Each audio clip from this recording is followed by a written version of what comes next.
So Jeffrey Dahmer is probably I think, in my opinion, is the most interesting serial killer of all time. What he did, how he did it, how he got away with it for so long. I'm sure everybody knows his childhood was super, super weird. I don't know. Oh, you don't? Mm-mm. Oh, yeah, you haven't seen the anything about him. So basically, his dad had a thing for taxidermy. What's that? Taxidermy is where you take dead animals, you take out their insides, and you stuff them. Oh, like I you see deers on people's wall. That's taxidermy. So his dad, from an early age, brought this to this is something that him and Jeffrey bonded over, like taxidermy. Like they went and got dead animals and dissected them and stuff like that. And Dahmer's dad always thought that it was completely normal because he thought his son was like super smart or something, or he was just had a scientific brain where he just wanted to study these dead animals and dissect it. But this was super, like, even a young Dahmer was completely obsessed with it. And I don't know how accurate this is, but in the movie it had his dad had access to like hydrochloric acid. Oh. So Dahmer would go down the road, pick up roadkill, and then take him back to this little cabin he had in the woods. It's like a little clubhouse or whatever. And he would put these dead cats, dead raccoons, dead possums in this hydrochloric acid and just leave them there. And just because he enjoyed just the skin, the fur, the everything just melting off, and then he saved the bones.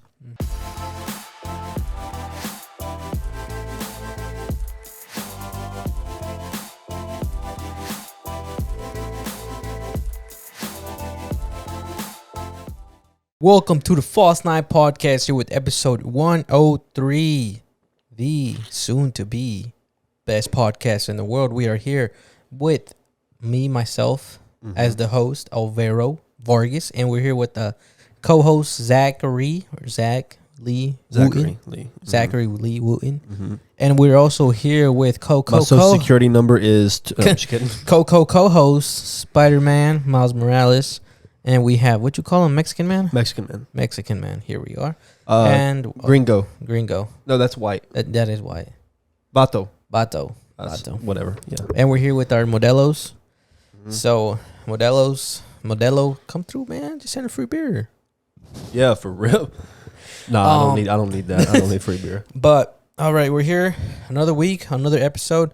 I just want to start off by saying that I want to say appreciate everyone to the support, love you guys been showing to the videos, the clips. We've been doing pretty solid on that. But in this episode, we're going to talk some UFC. What happened? Huh? What happened? Oh, nothing. I was just looking at the mic because I thought I saw something on it. We're going to talk UFC. UFC's going down tomorrow. We're going to give our predictions. We're going to go over that fight card. And then we're also going to just talk about some serial killers, spooky season. And we're going to get into it. So let's just get right into the sauce. Or do you have anything to say before we start this show? Not really. Alrighty. Well, I mean, tomorrow, bro, obviously, we got UFC 280 going on, and that's a pretty stacked fight card. Very stacked. And I say stacked because you got 3 fights. 2 of them were title fights. 2 of them were title fights. And then, I mean, the fight they're just good. Really good fights. All 4 of the main card fights are good. Yeah, I don't know who the I think there's 5. 1, 2, 3, 4, 5. Yeah, I don't know the first 2, but Dariush. Yeah, I don't. That man is an animal. Really? Animal, bro. Damn. Yeah, he is a beast. Nice. He's gonna. Well, we'll get into that. Yeah. Well, I mean, I guess we can. I mean, I don't know who Caitlin Shockling, and I'm so sorry for messing up her name. Caitlin Shokokane and Manon Florot. I don't know. That's on the main card. Yeah, that's the first one. Never heard of either of those ladies. Well, They're shout ladies, out to right? them. Yeah. Shout out to them and good luck to them. We'll see who wins. But the one that you're talking about, Benil Dariush versus Matthews Garment. I don't know. I've never heard of the Garment guy, but the Dariush guy is like, he's what? He's middleweight? No, what is he? Lightweight. I think he's going to work his way up to... I think he's going to be champion within the next year, bro. He is so good. Really? Yeah. Watch him tomorrow, bro. He is so good. We going to see. All right. But yeah, he's going to kill that guy. we'll see. Then now, I mean, this fight, I think this fight's pretty good. Sean O'Malley versus Peter Yan. Yeah, that's gonna be a good fight. I think that's gonna be the fight of the night. I think that's the first fight that Sean's gonna fight. That's actually with somebody. That's a tough match. Mm-hmm. But I think people have been dodging Sean, to be honest. Like, they don't want to fight him. Yeah, but you got to. He's also been he did have that one ranked fight that he lost. He broke his ankle, or he broke his ankle. Did he? Yeah, that's the one he broke his ankle in. Oh, the fight. I thought he got knocked out. No, he lost the fight, and then I think he's only lost one fight. Yeah, but technically it's not a loss. But anyways, that's besides the point. But I think he's gonna win the fight. But I think I've seen Peter Yan fight twice. No, he's good. He's a really good. I think he's a great striker and a great wrestler. He's like ranked. He's ranked number one. Ranked number one in the division. Mm-hmm. That's right. Okay. He was the champion.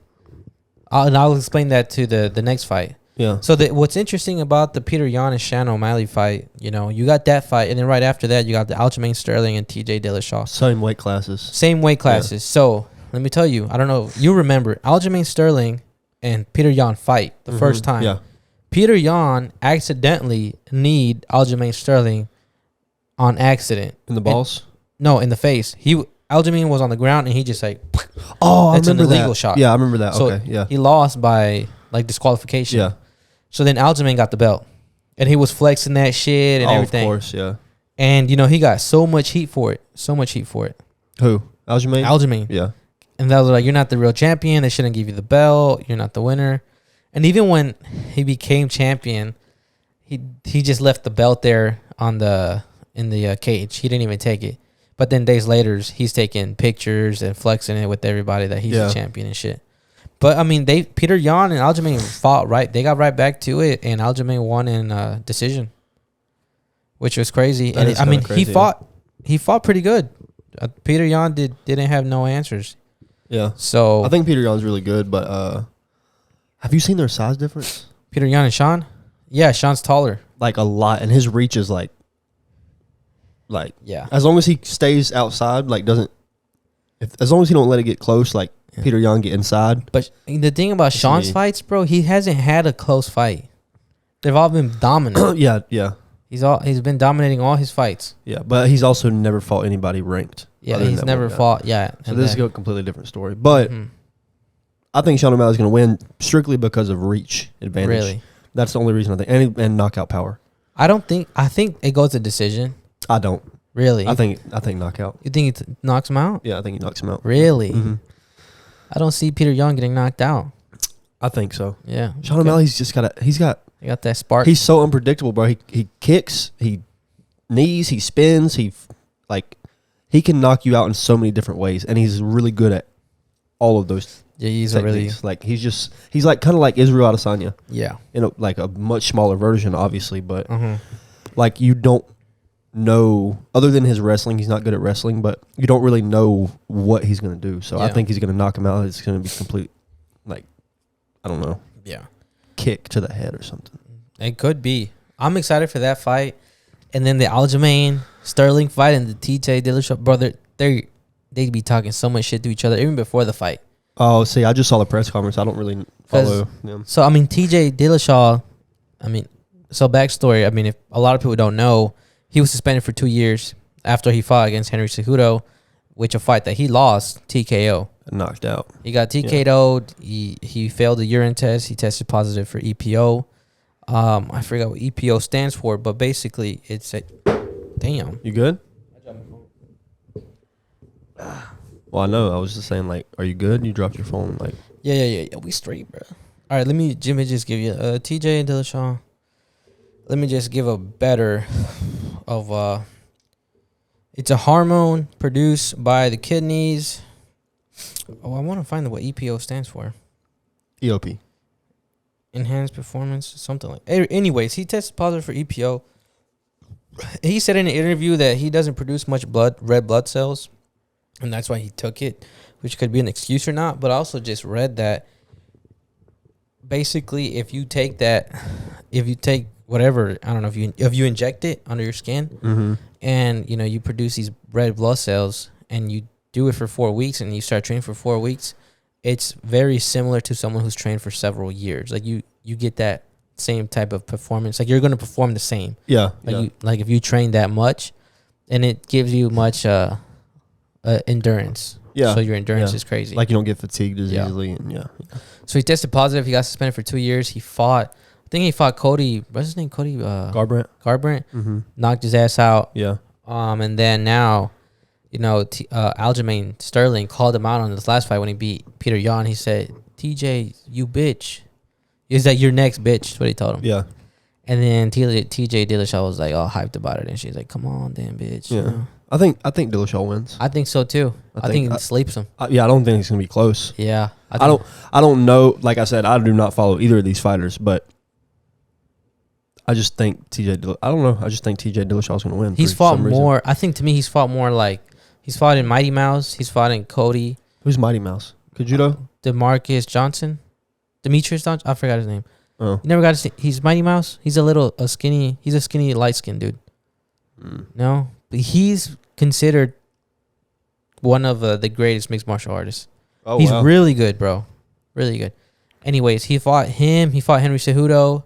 So he has some more. He has some people that he's fought that, it's like, oh, and he's beat also. Yeah.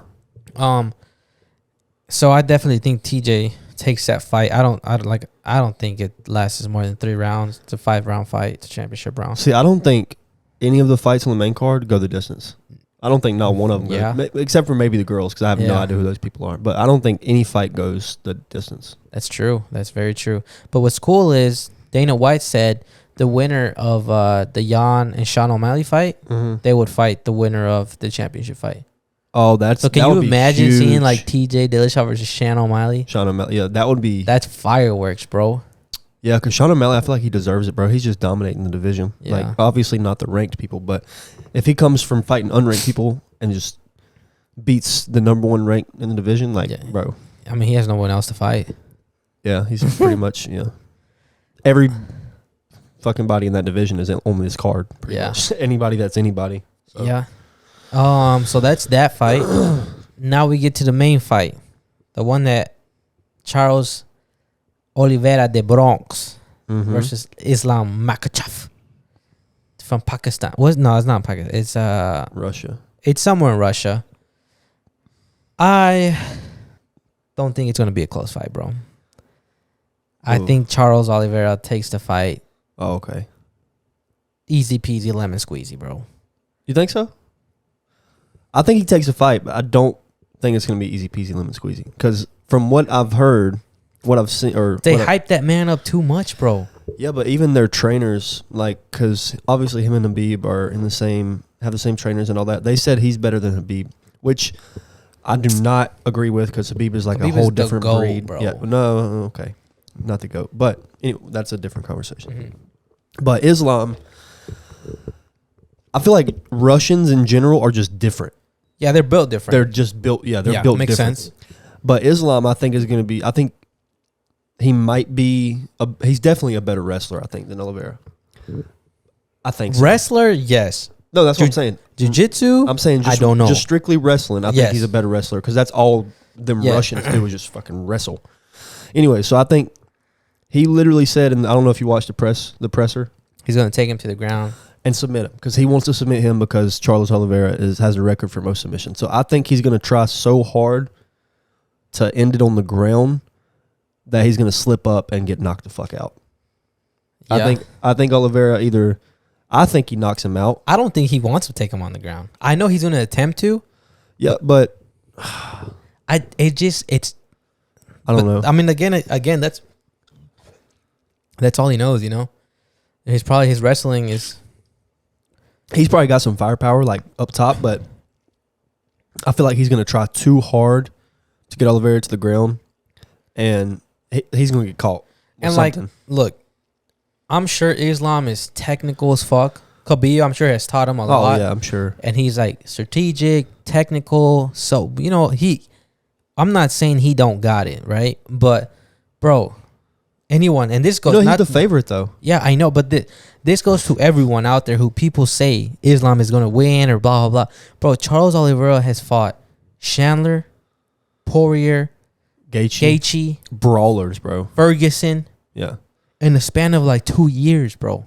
Most of those, and none of them went to fucking decision. Yeah. He submitted them or TKO'd them, bro. Yeah. And he's got Gacy and all three of them actually like caught his chin. Yes. And Chandler did too. Those are three of the heaviest hitters in that division, like with the strongest hand. So if he ate those punches and got back up, like I don't think Islam. And I'm he's like, definitely bro, not knocking him out. Who has Islam fought that Nobody. you're like, damn? The reason he's getting this fight is because it's Khabib. It's a hype train. It's because of Khabib. It's a hype. Yeah. Khabib's like, oh, this is the next guy, blah blah blah, and Dana White. Yeah. Worships Khabib, so. He's trying to sell a fight too, so it makes sense. Yeah. Which I mean, this is definitely this card is gonna make a lot of money, so this is a smart fucking fight. But if he beats Islam, I don't know who else there is to. He's gonna fight Volkanovski. Now that fight could go very different. That's a good fight. That Volkanovski guy is a fucking. He's a different breed. Something else. He's a Russian too. No, what is he? Australian. Oh, even still, Australians, bro. People with those accents are just built different. But nah, he's. But I want to keep talking about this fight because which one? The Charles fight. Because I mean, I've never seen Islam fight. I've seen two of his fights, and I don't know how he's good. Dominant he is. Oh, he's dominant. Yeah. Because Khabib, he'll walk you down. I don't know. He'll walk you down.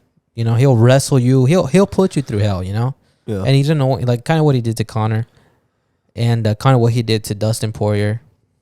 But if you put it like this, Dustin Poirier had a chance with Khabib at one point. I don't know if you've seen the fight. Remember? Oh, what? Yeah. In Abu Dhabi, they fought there too. Yeah. Dustin Poirier was like this close to tapping him out, and Khabib said it himself. I think Justin Gaethje had a chance against Khabib. Yeah, he did too. Because he rocked him a few times. Yep, he did too. And what did Charles Oliveira do to these guys? Didn't he submit all of them? He submitted Dustin. Yeah. No, Michael Chandler went the distance, didn't it? No, he TKO'd him. He TKO'd Michael Chandler. Okay, that's right. And that's crazy because Michael Chandler's got a chin, bro. Mm-hmm. Like probably the toughest chin in UFC period. Him and Justin Gaethje is tight for. But he tapped out Dustin Poirier and gave him no chance. I mean, Dustin rocked him, I think, in the first. And I actually had Dustin winning. Remember we watched that together? Mm-hmm. Yeah. I actually had Dustin winning that fight, but once they got to the ground, I was like, oh, this is not even, And then he got Gaethje, bro, just again. He just shows that he got to, bro. And I'm just like, and both of those guys, Dustin and Gaethje, fought Khabib. And those, you can see all those match up, and Charles just purely came back and then dominated these people, bro. Yeah. No, I definitely think he wins. And then... Sorry, go ahead. I don't see Khabib getting tapped out. I mean, I don't see Charles getting tapped. I don't think he's ever been submitted. I think he has. You think he's been submitted? He's lost like 8 fights. No, I know, but I thought it's always been. I know he's been knocked out. Yeah. I didn't know. If he loses, the only way I see him losing is if he gets knocked out. That's it. Yeah. And it has to be like on some Leon Edwards shit knockout. They better have that what's that black dude with the dreads reffing? Oh yeah, Herb Dean. Yeah, he used to be a UFC fight. He used to be a mixed martial artist. He needs to be the ref. I'm sure he will be because every other ref I do not trust to like. Yeah. Because he doesn't stop it unless it's clear. Yeah. He's But some other refs give like false stoppages. Like that's like, oh, you got slept. You're woozy. Stop the fight. Stop. Yeah. I'm like, bro, get the fuck out of here. Let them fight. This is what they do. Mm-hmm. But Herb Dean's he's a bad man. I like him. Yeah. So yeah, but again, if Charles wins, they're gonna supposedly fight him and Volkanovski. I think he was because there was a big rumor going around. He's the backup. Yeah, he's the backup because everybody was like, Charles Oliveira isn't gonna show up. He's not gonna. He's gonna back out. Blah blah blah. Which I knew he was gonna show up, bro. It's like I think when he won the title, I don't know if you remember when he first won it from Chandler, or not from Chandler. It was vacant, but like. That was probably the most excited or happiest I've ever seen somebody win a title, bro. Like he was crying, laughing, rubbing it. I was like, "There's no way he's not showing up to this fight, bro. He cares about that title way too much to." Like, what the fuck are these people even talking? And Charles over there is supposed to be scared of this guy who hasn't fought nobody. Get the fuck out of my face. And I'm like, bro. And then I love seeing Charles. I love that dude's attitude, bro. I didn't believe in him till he fucking after the Justin Gaethje fight, I was like, yeah, I didn't believe in him until after the Gaethje fight. And he took out everybody. Yeah. You know, Because Poirier was kind of a sloppy fight for him. Yeah. It was dominant, but I feel like Poirier didn't bring it. yeah, I think he was just. Well, I mean, I think Charles was just so dominant. Yeah, because it was on the ground the whole time. But the Chandler fight was shocking because, I mean, he did get rocked a few times by Chandler. Chandler, yeah. So that one was crazy. Yeah. So, but, bro, you know, hopefully you come through. We can watch that together, bro. I probably definitely will come through. That shit's going to be fucking crazy. Maybe not right at 1 because I don't really care about the... Yeah. Is that when the girls fight? Wait, the main card starts at 1 or the whole card? The main fight starts at 1. So the girls fight at 1. So the main event probably like 3 o'clock. Or so if you think about it, like the main event starts at 9. It'd be like 11. That's when the last fight is. So like 2 hours. Yeah. Like 3 o'clock. Like 3 o'clock, yeah. But I also want to watch the last 3 fights. I don't really care about the first 2. Dariush, I already know he's going to win. But I really want to watch O'Malley, TJ Dillashaw, and then Oliveira. So I'm so excited. It's been UFC has what was the last? It's kind of been lame lately. Well, they haven't had a other pay per view. Than the Nunez fight, yeah, they have. Nunez was like 2 months. 2 months ago, I went to that shit. Oh, did you? Yeah. Oh yeah, I remember that. Oh yeah, you went with your dad. There was another one after it. I forgot which one it was though.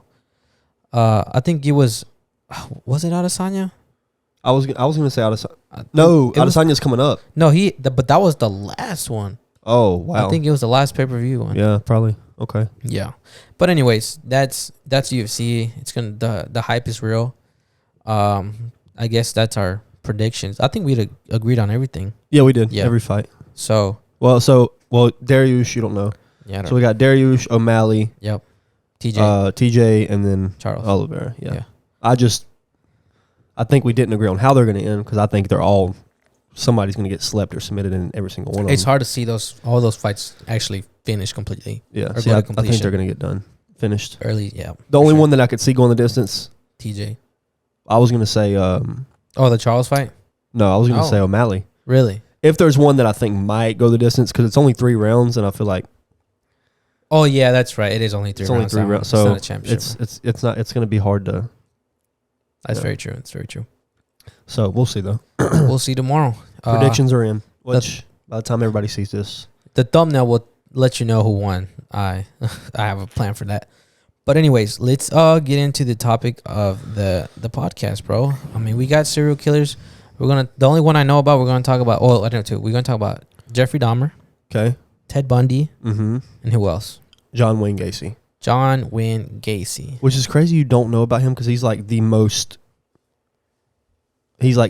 of them all. I think. I think Jeffrey Dahmer's probably actually, they're all pretty fucking bad, but John Wayne Gacy killed the most. Confirmed. Really? That's what I'm saying. Like, I'm surprised you haven't heard about him. But who do you want to start with? Dahmer's my favorite, so we're going to save him for last. Okay. Probably. We can start with Bundy. Okay. I'm not too familiar with John Wayne Gacy. I try to do research, but well, then let's start with him. Everything is about John Wayne Gacy. If we could know the least amount of information on him. Yeah, I mean, I know, like, I've read a lot about him. He's just his life kind of bores me. Okay. So it wasn't like... What was his life like? Well, we're about to get into it. Okay. So, and what's a fun fact about all 3 of these guys is they were all different ages, obviously, but they were all active in, like, the same time? The same kind of time period. Really? Which is crazy that you had 3 serial killers of this, like, to this extent that were all active. Not in the same years, but the same decade kind of. Yeah, that's insane. Yeah. So John Wayne Gacy was born March 17th in 1942. And for those who don't know him, he was known as like the Killer Clown, or he called himself Pogo the Clown. But he was an American serial killer and sex offender who raped, tortured, and murdered at least 33 young men, mostly boys. It was like a pedophile type of deal. But the clown thing comes from because he used to perform at children's hospitals and charitable events for kids. And his name was Pogo the Clown or Patches the Clown. So that's why when people think clowns, it's because of him. Do you know where he was at? Huh? What part of America? Where was it? Chicago. Oh, that's weird. Chicago, yeah. Yeah. Okay. Yeah. So So he became this clown person that he did all this charitable events, which is kind of fucking dark. It is dark. Yeah. But he became known as the killer clown due to his public services as a clown prior to the discovery of his crime. So I don't know if he was doing this stuff while he was a clown. Oh. But he might have. I don't know. I didn't get that far into it, but That's a good question though. Like, I wonder if he was dressed up as a clown while he was doing this shit, or like they just gave him that nickname because of his. That's how he was. killer. But that was who he was as a clown. Like so, he became known as the killer clown. But you were about to ask. You did ask where he did all this. That's what I was about to get into. So he committed all of his murders inside his ranch house near Norridge. Do you know what that is? Mm-mm. Okay.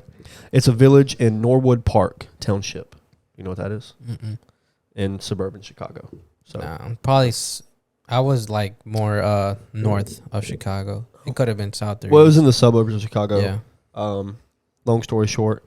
But I don't know. Have you seen the Dahmer series on Netflix? Not yet. Okay, so at the very end, I think the last episode has a clip of John Wayne Gacy. I don't know if people know it's John Wayne Gacy. Oh, really? Yeah, but it's kind of like I don't know why they put that in there because it's completely, I don't know. But what he did was he lured people to his house. Boys specifically. Well, or just young men in this instance. But he either to show them a magic trick or like in the Dahmer series, it showed that he put up an ad for construction work that needed to be done. I didn't know that. Yeah. So he had people come over for work or for whatever the case may be. He just had different vices to get people to his house. So, and then, so he would get them to his house and then he would put handcuffs on them. And this was, so they allowed him to put handcuffs on him because he was showing them a magic trick. Oh, fuck no. Because he was a clown. So, fuck. hey, you got this clown. You're like, hey, I'm a clown. Show me a magic trick. Yeah, show me a magic trick. Like, so it's like, oh, put these handcuffs on. I'm going to show you a magic trick. Oh, bro. So you would believe it. You would believe it, right? If a clown that does charitable events. Oh, my God. I would probably fall for it. I would fall for it. I'd be like, yo, I can't wait. Chain me up. Put me on him. So anyways, so he would do that. He would put the cuffs on him. Obviously, there was no magic trick. He would then rape and torture whoever he had before killing them by either asphyxiation or strangulation with a garrote. What's that? Which I have no idea what a garrote is. Let me look it up, actually. And I think I did look it up. I just forgot what it was. Because it also shows it in the... Yo, that's okay, crazy. so it's basically a wire or a cord. Uh-huh. A garrote is basically a wire or cord. Okay. Jesus Christ, bro. So this is the part that kind of gets me because I know... I don't know how you could do this. So 26 of his victims were buried in the crawl space of his house. The cross space? Crawl space. What is it? So it's just like a little, like an area under your house that's under your house. If the area under it from the floor to the ground is a crawl space. Oh, like yeah. Like if you lift up this thing and go under, that's a crawl space. So he had 26 people buried underneath his house, bro. Could you imagine that smell? That's crazy, bro. That exactly. Whatever that noise was. Oh my God. But anyways, he had 26 of his victims buried in the crawl space, and then 3 others were buried elsewhere on his property. Bro. And then 4 of them were discarded in the Des Plaines River. That's that name. That's in Chicago, I guess. So. Bro, I'm just thinking right now. The guy, let's say I was working like Geek Squad, because Geek Squad would do this all the time. They go to people's houses. Well, they obviously weren't around then, but yeah, let's say for a modern, yeah. You know, just for context, Geek Squad. You know, I used to work for Geek Squad. I never was in this department, but people would go to people's houses all the time, right? You know, and let's say I'm working on this guy's house. You know, setting up a TV, mounting up a TV. Let me show you a magic trick. Oh, or he tells me, maybe he's telling me, you know, I do clown tricks for charity events. I'm like, man, this guy's a good guy. Yeah. And this guy's there's also pictures of him of a clown as a clown. And I said, dude, what, you know, and we're chopping it up. You know, it's just me. Boom, boom, boom. You want to see a magic trick? Yeah, let me finish this up. all right, put these on. And I'm over here like, all right. Yeah, okay. Let's do this. Next thing you know, I'm getting raped. Yeah. I would not. And then, bro. But then I would have to fight for my life right after that. But what are you going to do in handcuffs? And it's crazy. Most of these people, they were just normal, everyday people who thought they were with like a cool guy. And they were like, oh, a magic trick. Cool. There's no harm here. And it's a guy who doesn't look. I don't know if you've ever seen pictures of him, but he doesn't look. Let's see. He's like a little fat guy. What's his name? John Wayne Gacy. He doesn't really look intimidating. He doesn't look like anything to really worry yourself about. But while you're looking up that, so anyways, so that's kind of the story of how he killed people and what he did to get them. I'm looking at him, yeah. Okay. But then then he was convicted. But anyways, so he got locked up for sodomy, teenage boy in Iowa in 1968, went to jail for about a year and a half, so he probably got out sometime in 1970. Murdered his first victim in 72, murdered 2 more people by the end of 75, so in a 3 or 4 year stretch, he murdered 3 people. Damn. And then, but he had a wife during all this. No way. Yeah, so but they got divorced, and then he murdered at least 30 more victims after his divorce from his second wife. Wow. So I don't know if that's kind of what. Maybe it was the privacy that he had that kind of made him do that after his divorce from his second. Because it's hard to murder people in your home, hide them under your house, and then. Yeah. So I'm sure, that kind of had something to do with it. But the way he got caught for other murders is the investigation into the disappearance of Des Plaines teenager Robert Piest is what led to Gacy's arrest on December 21st, 1978. And then, of course, after they investigated that case, then, of course, he became a suspect in all these other cases and what. But his conviction was for 33 murders, and that covered the most homicides in the United States legal history. Now, this was in the 90s. When I don't know if that's still accurate, if he still has the most homicides. That's why I'm so surprised you haven't heard of him. But he was sentenced to death on March 13th, 1980. And then while he was in jail, he really spent a lot of his time painting, which is kind of scary. I don't know. That is kind of scary. Like that's kind of a psychotic thing to do in jail is just paint. Yeah. Yeah. And then he was executed by lethal injection at Stateville Correctional Center on May 10th in 1994. Wow, they killed him. Oh yeah, he's dead. It's crazy. But it's kind of now I feel like every serial killer kind of has a sad background, but I feel like his is like the saddest. Why? So he had a mom, a dad, and 2 sisters. So he was the only boy in his house. But his dad was a really bad alcoholic and super abusive. Okay. And his dad always called him dumb and stupid or comparing him to his sisters. And so one time his dad beat him. His dad was a mechanic. So his dad beat him with a leather belt, like beat him senselessly after accidentally disarranging components of a car engine he had assembled. And his mom tried to shield him from the abuse, but it obviously never worked. His dad always told him he was going to grow up queer because you had 2 sisters and a mom. You probably were a little feminine. I was feminine growing up. Oh, for real? I used to play with Barbies with my sisters. Oh. No, for real. Okay. My parents probably thought I was going to be gay. Yeah, they were like, yeah. But I was a little fruity. Oh, that's because I had 2 sisters, bro. Yeah, I mean, it's normal. I had a twin sister on top of that. Oh, yeah. That's tough. But yeah, his dad thought he was a sissy because he probably the same thing. Yeah. Pretty accurate. Gacy loved his dad, he still loved his dad, even though he was completely terrible to him. And then, so in 1949, Gacy's father was informed that his son and another boy had been caught sexually fondling a young girl. Wait, who? John Wayne Gacy's dad was told that Gacy and one of his friends had been caught sexually, touching a little girl. Yeah. So his father, of course, beat the shit out of him. And then the same year, a family friend molested Gacy. Wow. So he was molested by a family friend, which is tough.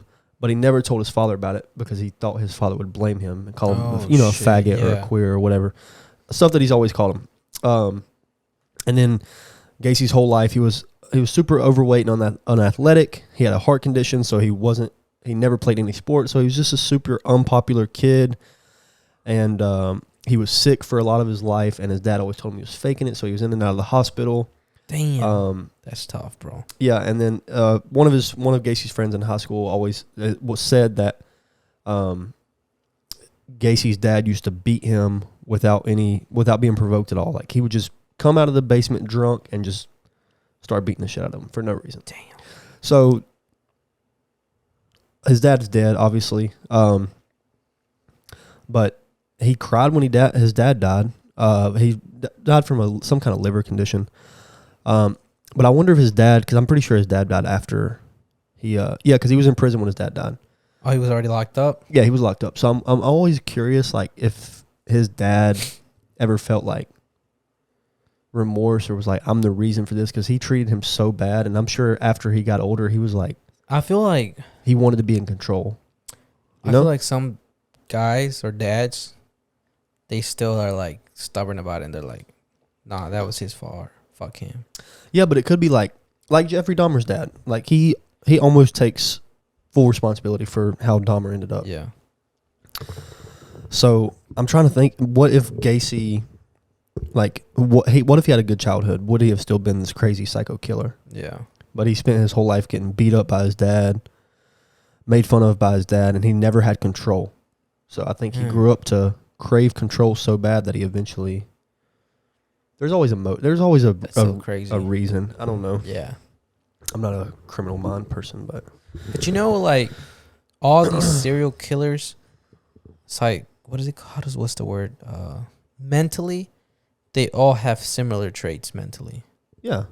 Yeah. And there was an interview with Rogan that, he was talking to some doctor and was like, if we can, I mean, it's hard, but if we can figure out, like, these are the traits that serial killers have when they're young. Yeah. If they get diagnosed and they have these traits, there's a possibility they will grow up to be serial killers. Yeah, but that's the thing. Gacy didn't really have any of those psycho traits. Mm-hmm. He just had a bad childhood. But I don't know if it's like, killing animals or anything like that. Well, that's a big thing. Yeah. Like killing animals, yeah. Or is it like maybe being socially awkward, maybe, looking left to right. Those are just examples. I don't know. But it's crazy that data's out there. That if you can diagnose somebody and it's like, hey, this is. But also, nobody wants to, like, especially me, if I saw my kids, like, showing signs of being a serial killer, I wouldn't want to believe it. I wouldn't go turn them in because you're like, no, I could fix it.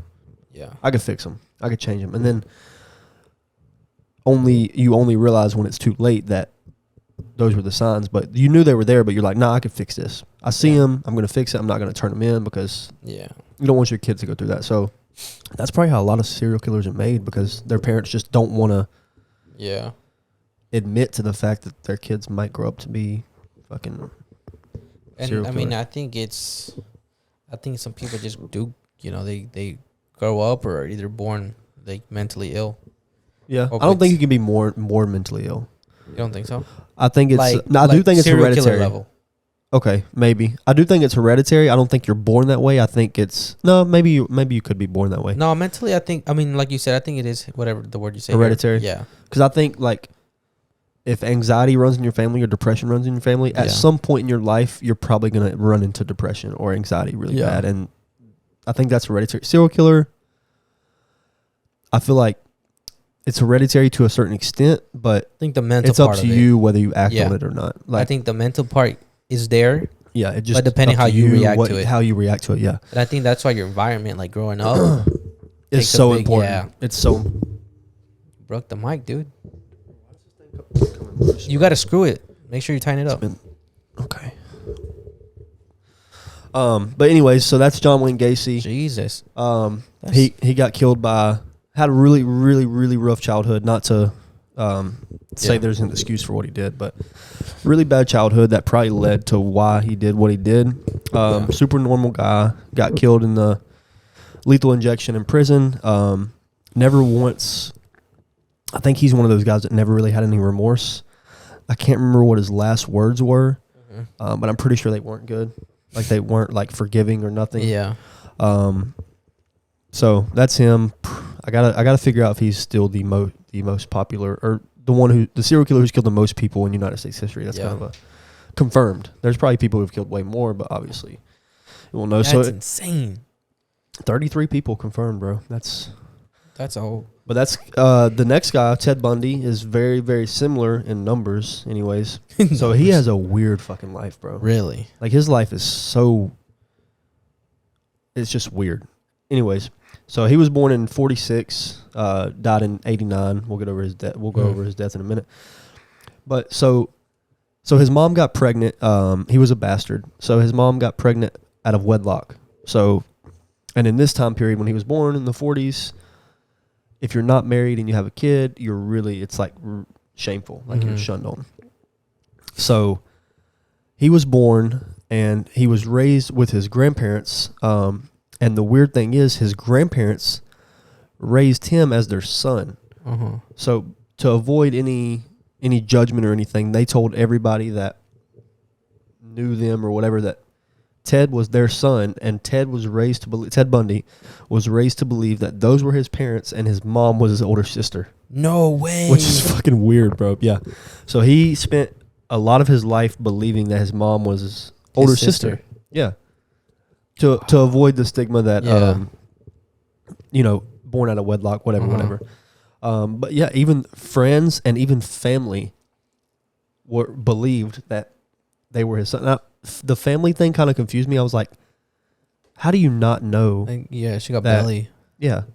But technology also wasn't around then, so there wasn't pictures being posted of belly. So they maybe probably just didn't go out. And they probably wore big dresses and stuff like that. Yeah. So it probably wasn't. Anyways. That's insane. So, yeah, he was kind of raised with them, and he was raised to believe that his mom was his sister.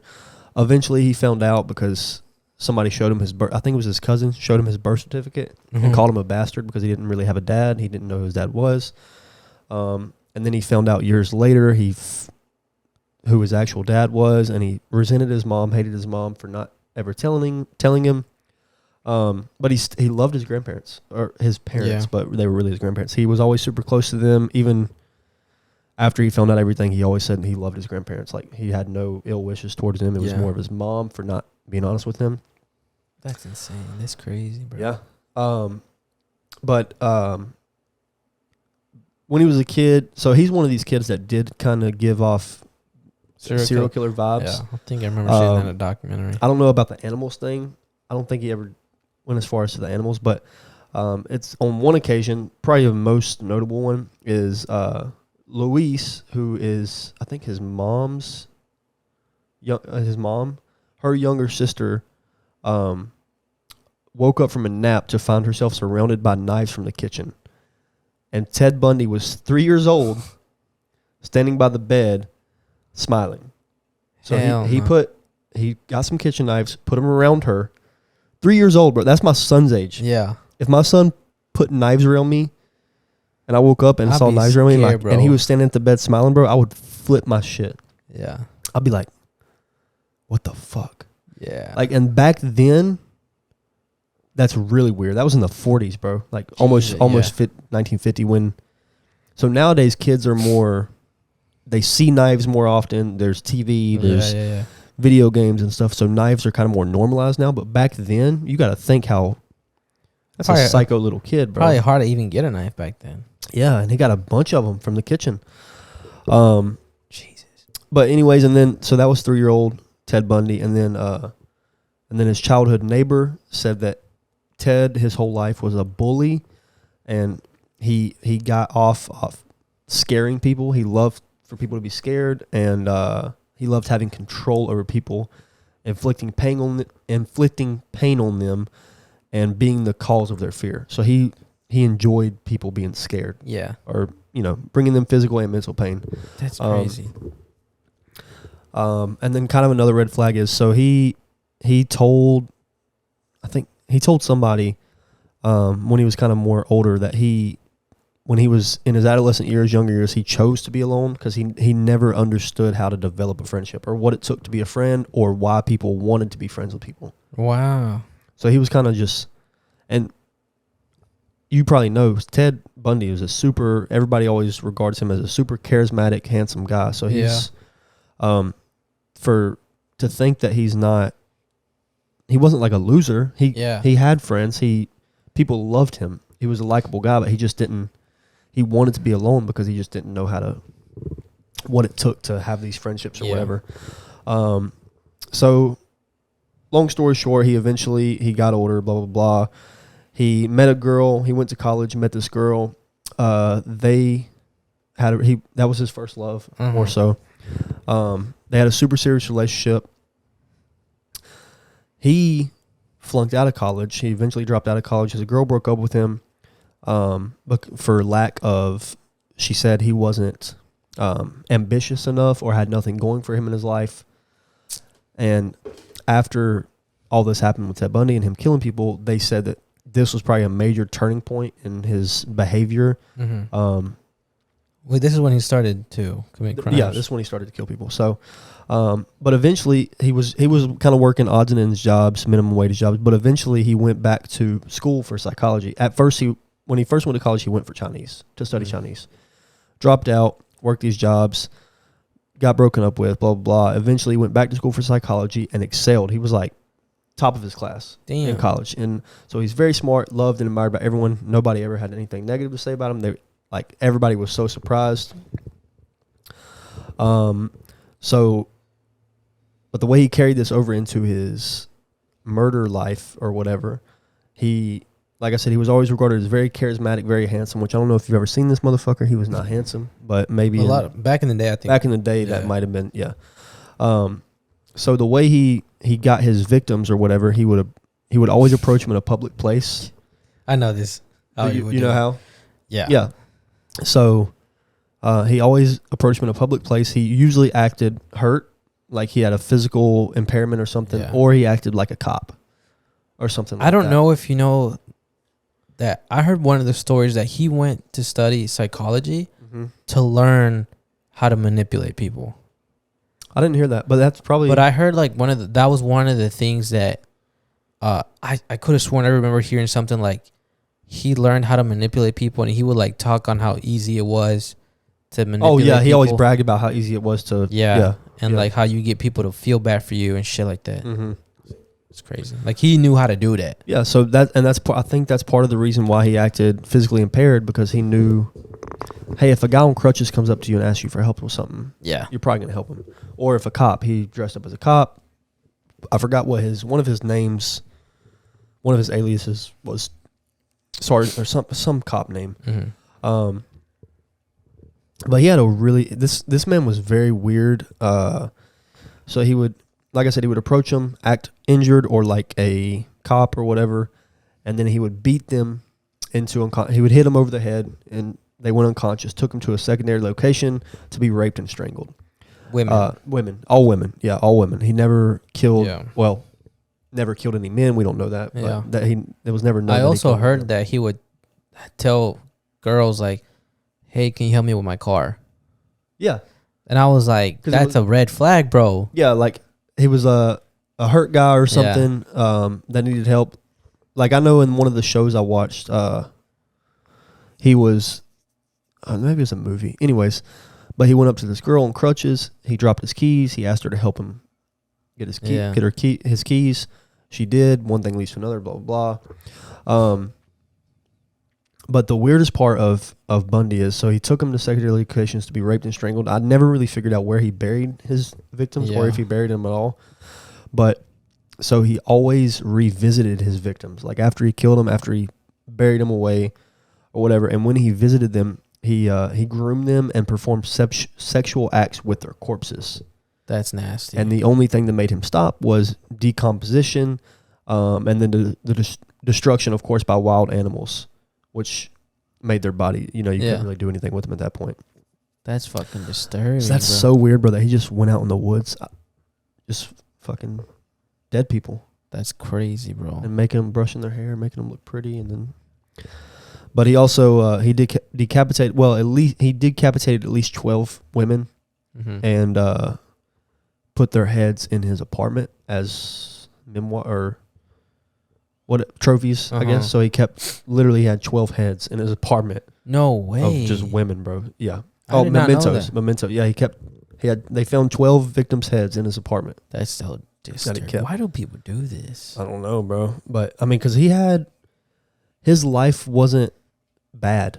He had a pretty, other than the fact that he did not know his parents, but apparently his grandparents were super good to him. Like, he had a pretty good life. It was just, he was probably one of those kids that. I think he's one of those, that just was born. Yeah, he was born that way. But in kind of coming to the end on him, he was in 1975, he was arrested in Utah for aggravated kidnapping and attempted criminal assault.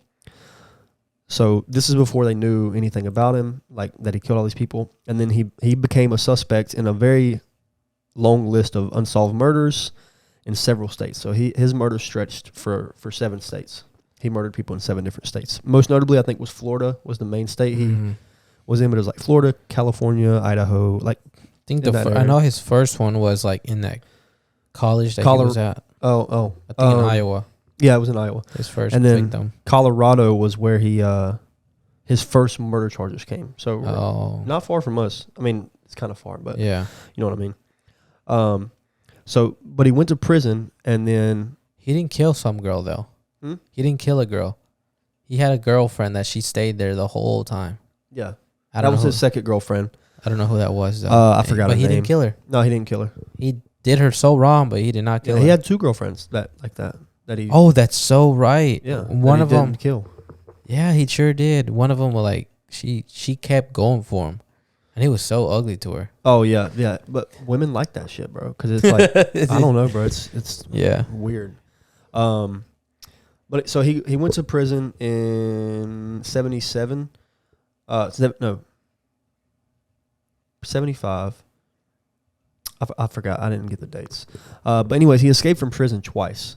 What? I don't know if you heard about that. I don't remember this. So the first escape, he only escaped for like 6 days. It was June 7th to June 13th in 77, I think. He escaped for 6 days. Cool, whatever. Not enough time to really do anything. And then he escaped again in December of 77. So literally later 6 months after his first escape, he escaped again. You would think they would lock him down a little more, but he escaped. Didn't get captured until February of 78. So he was out. Shit, that's 2 months. He was out for 2 months, yeah. So during that 2 months, he killed 3 more people. Damn. And had multiple assaults, but he killed 3 people during that time. And then ultimately he was recaptured in 1978. And that's the last time. That's it. He received 3 death sentences for the murders. And he was executed at Florida State Prison in Ryford on January 24th, 1989. Damn. And he described himself as the most cold-hearted son of a bitch you'll ever meet. But he spent 10 years denying all these murders. And then finally he confessed all of them. So he has at least 30 victims, 30 murders confirmed. But they think it's more along the lines of like 36, 37. Damn. So 30 confirmed. So a little less than John Wayne Gacy. But for the ones that he didn't admit to, they think there's quite a few more that he just didn't recall or admit to. Mm-hmm. So yeah, Ted Bundy, super. Oh, and like even during his trial, because he represented himself, which is one of the craziest things about Ted Bundy. He was actually pretty smart, right? He was very smart. Because he studied psychology, and I think he had a minor in law. Yeah, because he knew. Okay. I remember watching this in the doc. Yeah, like he had an idea he was going to get caught. I think one point. No, yeah. Or that he was going to get in trouble, so he wanted to educate himself. Yeah, and even the so the judge that was trying it, obviously he lost. There was overwhelming evidence he would never won. Even when the greatest attorney alive, he wouldn't have won. But the judge even told him at the end of the trial, he's like, it's a shame that we're meeting under these circumstances because you would have made a great lawyer. Because he did really good. Like he was educated. He came off charismatic. Like he came off confident. He knew what he was talking about. He knew the laws. He knew all this stuff.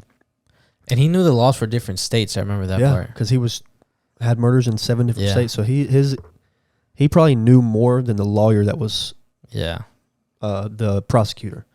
Which is crazy to me. That is crazy, bro. But it's kind of sad that you see something like that go like waste. all that wisdom, all that care, Yeah. If he would have just charismatic. shifted a little bit more, he would have been a successful guy and a good. Yeah. Yeah. Maybe a good guy. I don't know. He was killing Nah, it, treating women like shit. Yeah. So. Yeah. Anyways, he got that electric chair. So. Oh, he did. Yeah. Damn. What John Wayne Gacy got a lethal injection. Bundy got the electric chair. Let's get on to the last, but not least. Mm-hmm. Old Jeffrey Dahmer. So. Jeffrey Dahmer. Jeffrey Dahmer, my friend Dahmer. That movie. It's a movie. You never seen it, probably. Nope. So Jeffrey Dahmer is probably I think, in my opinion, is the most interesting serial killer of all time. For many reasons, not like I'm celebrating him. I just think he's super interesting because of what he did, how he did it, how he got away with it for so long, and it's just super crazy to me. So he was born in 1960, of course, died in 1994. So I'm sure everybody knows his childhood was super, super weird. I don't know. Oh, you don't? Mm-mm. Oh, yeah, you haven't seen the anything about him. So basically, his dad had a thing for taxidermy. What's that? Taxidermy is where you take dead animals, you take out their insides, and you stuff them. Oh, like I you see see deers on people's wall. That's taxidermy. So his dad, from an early age, brought this to this is something that him and Jeffrey bonded over, like taxidermy. Like they went and got dead animals and dissected them and stuff like that. And Dahmer's dad always thought that it was completely normal because he thought his son was like super smart or something, or he was just had a scientific brain where he just wanted to study these dead animals and dissect it. But this was super, like, even a young Dahmer was completely obsessed with it. And I don't know how accurate this is, but in the movie it had his dad had access to like hydrochloric acid. Oh. So Dahmer would go down the road, pick up roadkill, and then take them back to this little cabin he had in the woods. It's like a little clubhouse or whatever. And he would put these dead cats, dead raccoons, dead possums in this hydrochloric acid and just leave them there. And just because he enjoyed just the skin, the fur, the everything just melting off, and then he saved the bones. Mm-hmm. But he was super obsessed with dead animals. And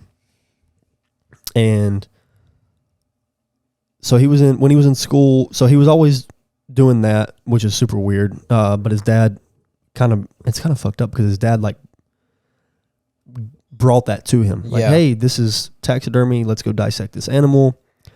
And his dad probably is the one who initiated the whole, oh my God, I love dead things and seeing the insides of things. Anyways, he was a big loser in school, all school, throughout his whole life. Oh, really? Bullied. Super weird looking guy. Growing up, he wore these big glasses, high shorts, tucked in his shirt all the time, long blonde hair. So he was super weird. So anyways, going through his childhood, he was just obsessed with, he didn't really have any red flags other than the animal things. Yeah. But when he was in high school, when he was 18, so right after he graduated high school, he ran across this hitchhiker. His name was Stephen Hicks, I think. Yeah. Stephen Hicks, who was almost 19, and he saw him going. He was hiking. He was going to a concert, so he's walking to a concert. Mm-hmm. And this is when Dahmer was 18, had just graduated high school. So he stopped and picked him up. He asked him, he's like, hey, you want to come over for some beers? My parents aren't home. Blah, blah, blah, blah. And the guy was like, yeah, cool, whatever. So they went over to his house. They started drinking beers, lifting weights, doing whatever. And originally, the reason Dahmer stopped for this guy is because he was always gay. He just wasn't out of the closet, I guess. Yeah. So he saw the guy walking down the road with his shirt off, and he stopped and picked him up because it gave him like he was sexually attracted to this guy. So he stopped, picked him up. They went to his house. I think they were there for a few hours hanging out, drinking beers. And then Steven was like, hey, I got to go. And that's when Dahmer was like, no, like, I don't want you to leave. Oh, so shit. This was his first time really having a real interaction with somebody, I think. Oh. And then they just wanted to leave him. So he didn't want to lose that. So he, as the guy was walking out, Steven was walking out, he took a dumbbell and hit him over the head twice with it. No. And then beat him to death with that. And that was his first kill. So, and then I think he buried him. No, what did he do with him? I don't even remember what he did with him. But anyway, so that was like in 1978, I think, or something like that. Yeah. When he was 18, yeah. And then, so some time goes by. He doesn't kill anybody or do anything. His dad and his stepmom come to his house to see that he's been living by himself for like 6 months or something. Wait. Hold on. You lost me. What happened after he killed that guy? Nothing. What did he do with the body? That's what I was trying to. I can't remember if he. I think he just burned it. I'm pretty sure he just burned it.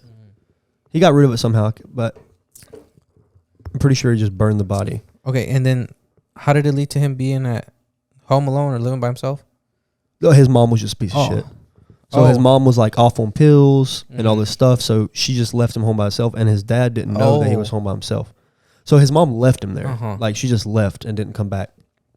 So he was just home alone for a long time, and his dad and stepmom came in and was like, they saw liquor bottles everywhere. They saw empty beer cans and beer bottles, and they were like, bro, what the hell are you doing? You're 18 years old. You need to be doing something. And then my timeline's kind of mixed up. But he did go to college. While he was in college, I forgot what he was studying, but he flunked out because of his alcohol. He had an alcohol problem. So his GPA was like 0.4. Wow. Out of 4.0 at that time. It was a 0.4. So he flunked out of college. He was living at home. His dad told him, hey, you need to do something. Let's go to the Army. Blah, blah, blah. So, of course, he didn't want to, but he went to the Army. He did okay. He got deployed to Germany, and then his alcohol problem got him kicked out of So he killed somebody and then went to the Army? Yeah. He killed somebody and didn't kill another person for like 8 years. Because he was in college, he went to the Army, and he thought that was just like a mistake.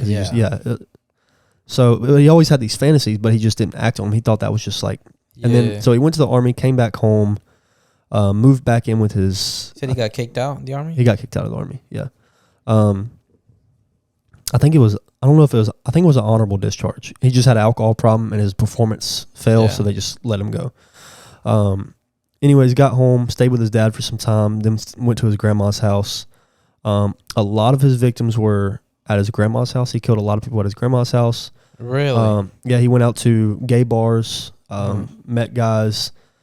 The way he lured people to his house is saying, hey, let's come over to my house and drink a few beers. Or have a few brewskis or whatever. And then eventually Grandma got sick of it, and he started working at this chocolate factory. So he kind of got his money up, went to a low income area with mainly black people or I remember. Yeah, I know. People of different races, like low income area, and got an apartment there. And when he was there, he went to... Like I say, I don't know if he went to different gay bars or the same gay bar, but he went to gay bars to pick up these guys, invite them back to his place to take pictures of them, to have beers and take pictures of them because he was a photographer or artist or whatever. But he offered them money, like $50 a pop. Like, if you let me take some pictures, all you gotta do is take some pictures, have a few beers, you get $50. Cool. Back then, I'm sure, especially in a low income neighborhood, I'm sure $50 was like half people's rent, because rent back then probably wasn't nothing. So he did that and killed. The thing about him is he didn't really kill that many people. I think he's killed a total of maybe 16 or 17 people, which is still a lot, but compared to the other two guys. But the way he did it, so he got these guys, raped them, or he didn't rape them. He beat them, killed them. Well, didn't he actually like have, some of them were actually like consensual? Like it was, like they wanted to have sex? Yeah. And then after that, he would. So he did have sex with a few of them, like consensual though, I think. But he had sex, I think all of them after they died. Oh. So his thing was having total control. So you have total control over a dead person. So he had sex with the dead people, oral sex with their heads.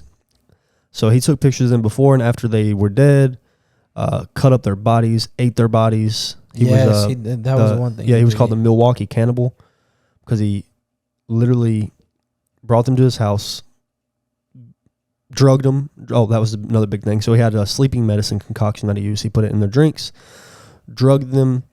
They fell asleep, had sex with them, whatever, cut them up, ate them, and kept their like skeleton. He's kept their skulls.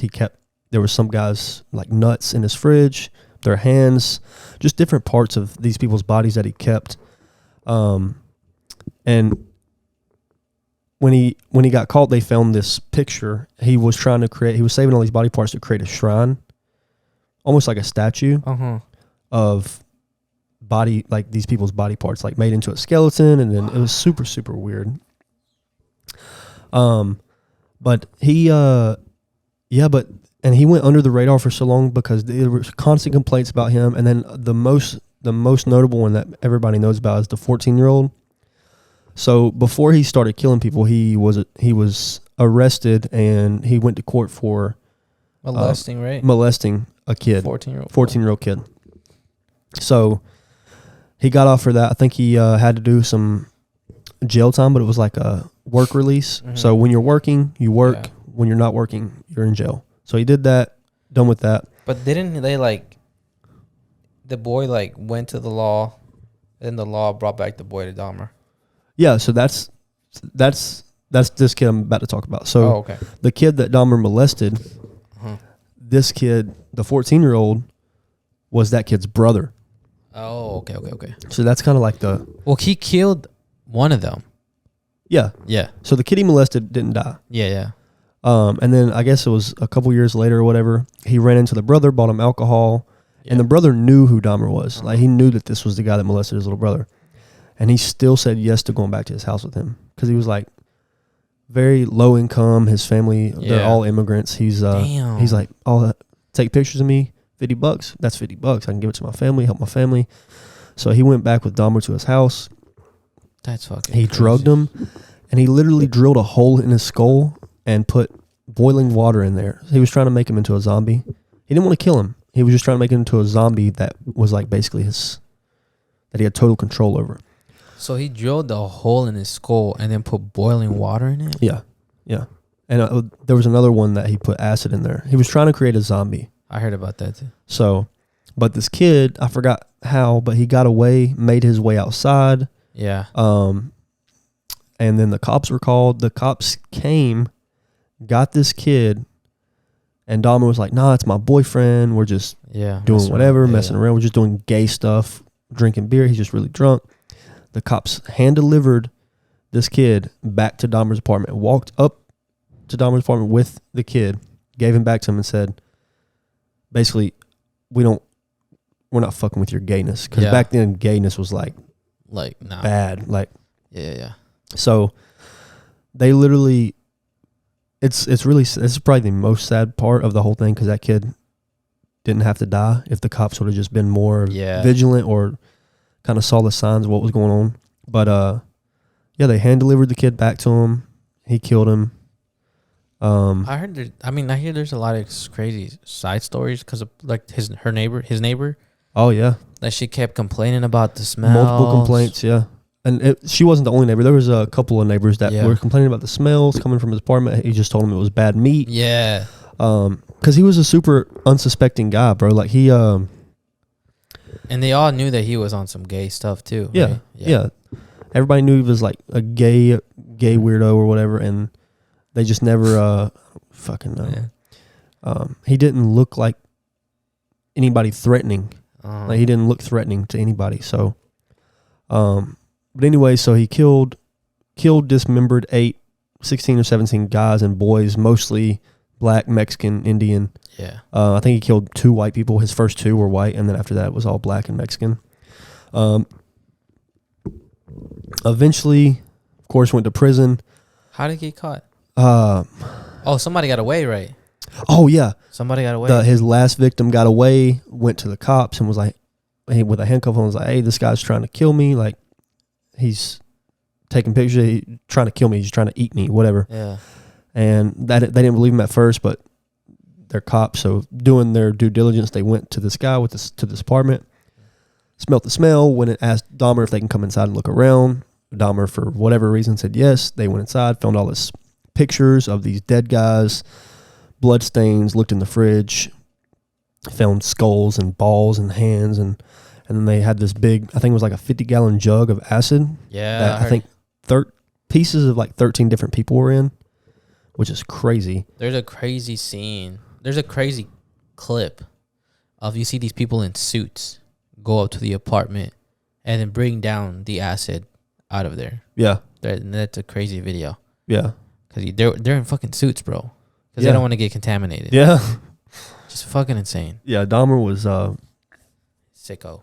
very, very, very sick, man. I also remember a scene. I was, glimpsing the show with my sister.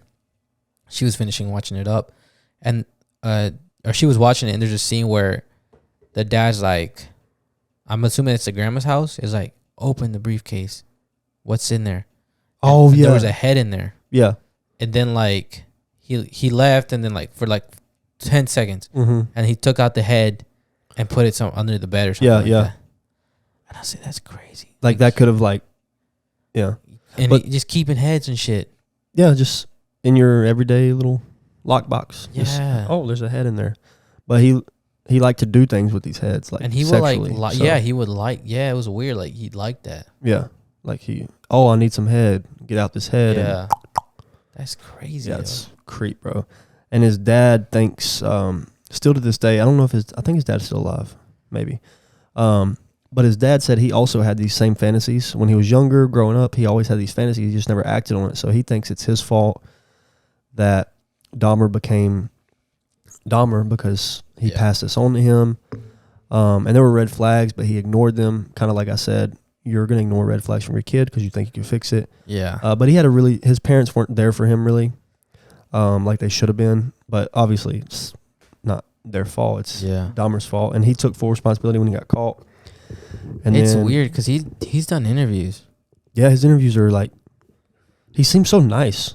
But they're dark, bro. They're dark. Yeah, he's like, because he says like I liked it. Yeah. But he's also like, I don't know why I did it, but he's like, I would enjoy it. And then that he would like watch The Exorcist. With all his Exorcist 3. To like fucking getting or he would watch it and then he would just want to kill right after. Yeah, put him in the mood kinda, to kill. Yeah, I was like, what the fuck? Yeah, creepy ass dude. But and like just pouring stuff into people's drinks. Yeah. Can you imagine being in that time period? Can you imagine, like, obviously you're not, and neither am I, but let's say you were a little fruity. You was a little, a little sus. You go out to the bar. It's like, let's say talking to a girl, right? Yeah. Let's say you go having a little, you're at the bar. In you. Yeah, man, I'm feeling this girl, or whatever. We're having a good time. Hey, you want to come to my place and get some beers? No, doesn't sound like it basically means y'all gonna hook up. We better, And then next thing you know, she put some sleeping medicine and then you're all woozy, and then that's it. Yeah, I mean, that's scary, bro. That is, yeah. It's crazy how like pretty much any serial killer, it could just happen to anybody because they're all super normal circumstances that just so happen to people. Yeah. So it really makes you think that you got to be careful with this shit. But Dahmer, though, he went to prison. I forgot how. We went over how he got caught. Yeah. Went to prison within the first few years. He found God, got baptized. Oh, fuck, for real? Yeah, he actually became super religious. Got baptized, found God, and then eventually got murdered by another inmate. The inmate was left alone with Dahmer and this other inmate, and then he beat both of them to death. Oh, fuck. So, but yeah, to this day, I think Dahmer went to heaven. I don't think so. Yeah, I think so. Well, in the Christianity religion, you have to believe he went to heaven because all sins can be forgiven, and he did what it takes to be forgiven. So, in I guess my religion, you kind of now if he was actually truthful with it, and that was his heart of hearts believed in God and all that, and got baptized and really was cleansed of his sins, then I think he went to heaven, of course, which is crazy to me because he was so dark. But that is crazy. Yeah. Damn. That's some wild shit, bro. But yeah, the show, I recommend the documentary to anybody. It's a show with Evan Peters. It really gives you the victim's outlook on everything, but the last 2 episodes are really kind of make you feel for Dahmer. Like, they're kind of sad for him. Kind of understand where he came from a little bit? Or not so much understand where he came from, because it's like there's no excuse for what he did, but it just makes you, because he didn't seem like a bad guy. Yeah. Like, he just kind of, I don't know, it just makes you kind of feel bad for him. Yeah. It's crazy. The other 2 guys, Gacy and Ted Bundy, are fucking dicks. But Dahmer was just a nice, quiet weirdo who just happened to eat people. Yeah. Damn. Yeah. That's crazy, bro. Well, I was blown away by your stories and because I didn't know probably like 90% of the things you've said. Yeah, there's a lot more, but if I talked about 3 people as long as I could about them, then it would go for hours, bro. That's crazy though. Well, Brody, I think that was a good episode. Yeah, long. Sorry. No. I was trying to make it super squeeze in as little as much. I don't know. Nah, bro, it was great. I appreciate that. I hope you guys enjoyed it, and I can't wait to post it and to make these clips out of it. So I'll see you guys next week. Peace.